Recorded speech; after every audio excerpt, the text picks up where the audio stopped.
बिस्मिल्लाहिर्रहमानिर्रहीम।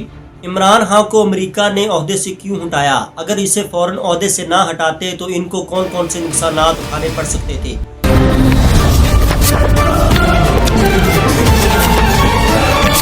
इमरान खान ने गिरफ्तार होने से पहले कहा कि मेरे खिलाफ प्रोपेगेंडा किया जा रहा है।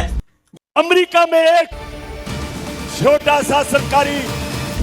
छोटा सा सरकारी नौकर हमारे एम्बेसडर को कहता है, डोनाल्ड लू हमारे एम्बेसडर को कहता है कि इमरान खान को अगर तुमने वजारत उज़्मा से ना हटाया तो पाकिस्तान को अमेरिका बहुत नुकसान पहुंचाएगा।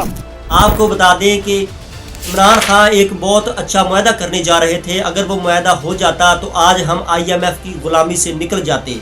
इस हवाले से वीडियो में हम आगे बात करेंगे। उससे पहले हम आपको बताते हैं कि सऊदी अरब और अमेरिका के दरमियान सन 1974 में एक मुआहदा हुआ था, जिस मुआहदे के तहत शाह फैसल को अमेरिकी सदर ने इस बात पर कहा कि आप इस बात पर तमाम ममालिक को राज़ी करें जो OPEC के ममालिक हैं कि वो जो तेल की खरीदो फरोख्त है वो डॉलरों में करे और इसके बदले में कोई दूसरी करेंसी या सोना कबूल ना करे, सिर्फ डॉलरों में ही खरीदो फरोख्त की जाए। जिससे क्या हुआ कि अमेरिका को बहुत ज़्यादा फ़ायदा हुआ। इनकी जो करेंसी थी उसकी वैल्यू बढ़ती गई, क्योंकि कोई भी मुल्क जब तेल खरीदता है तो उसको तेल खरीदने से पहले USD खरीदना पड़ता है। USD stand for United state dollar, यानी कि अमेरिकी करेंसी। यानी कि किसी मुल्क को तेल खरीदने से पहले अमेरिका की करेंसी खरीदनी पड़ती है, जिससे अमेरिका की करेंसी की वैल्यू बढ़ती है। ये मुआहदा तब तय पाया गया और आज भी ये मुआहदा वैसे ही है। और आपको बता दें कि एक अमेरिकी डॉलर की जो शरह रखी गई वो 3.75 रियाल इज इक्वल टू रखी गई, यानी कि एक डॉलर 3.75 रियाल के बराबर था। और इन्होंने इस बात को भी यकीनी बनाया कि कोई भी हुकूमत आए ये मुआहदा ऐसे ही रहेगा। साल बाद ये मुआहदा वैसे ही है। हम आपको बताते हैं कि इमरान खान ने चाइना के साथ मुआहदा किया, जिस मुआहदे के तहत इलेक्ट्रॉनिक्स की मुख्तलिफ चीज़ें जो चाइना से ली जाती हैं या खरीदो फरोख्त की जाती है, वो चीज़ें चाइनी करेंसी और पाकिस्तानी करेंसी के दरमियान की जाती हैं। इसमें US डॉलर इस्तेमाल नहीं होता। लेकिन इस बात पर अमेरिका खुश नहीं था, लेकिन फिर भी वो चुप रहा।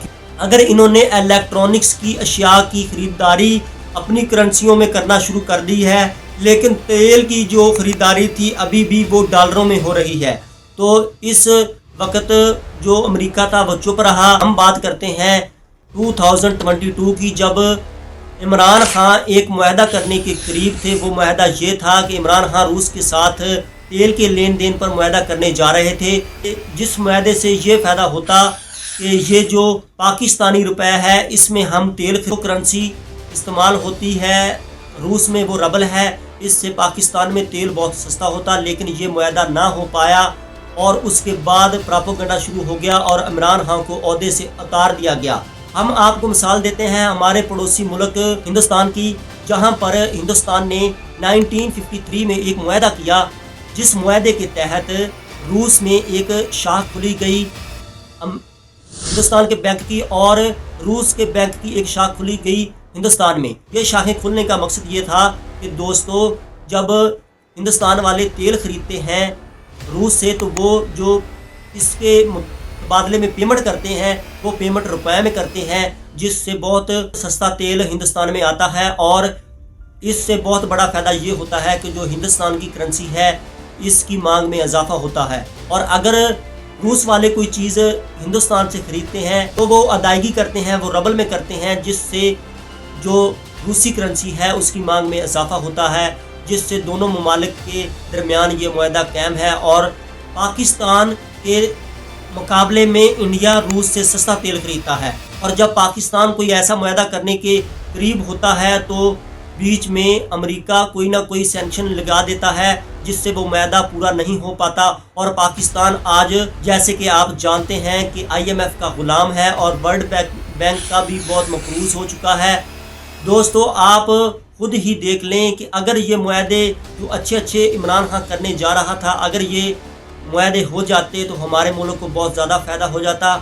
हमें एक हुब्बुल वतनी होकर सोचना होगा और अपने मुल्क के लिए ऐसी कोशिशें करनी होंगी जिससे हमारा मुल्क तरक्की कर सके, और हमें सियासी वाबस्तगी से बालातर होकर ऐसे इक़दामात सोचने होंगे। अगर हमारी ये मौजूदा हुकूमत ही ऐसे इक़दामात करना शुरू कर दे जिससे हमारे मुल्क में सस्ता तेल आ जाए और मुख्तलिफ़ चीज़ें जो हम बाहर से ख़रीदते हैं वो भी सस्ती मिलने लग जाएं, तो हमारा मुल्क IMF की ग़ुलामी से निकल सकता है। हमारा मुल्क भी मिडल ईस्ट के ममालिक की तरह तरक्की कर सकता है, और हमारे मुल्क के जो नौजवान दूसरे मुल्कों में काम करने के लिए जाते हैं उन्हें वहाँ पर जाने की ज़रूरत ना होगी, और हमारा मुल्क भी दुनिया में तरक्की याफ्ता बन जाएगा। खुदा हाफिज़।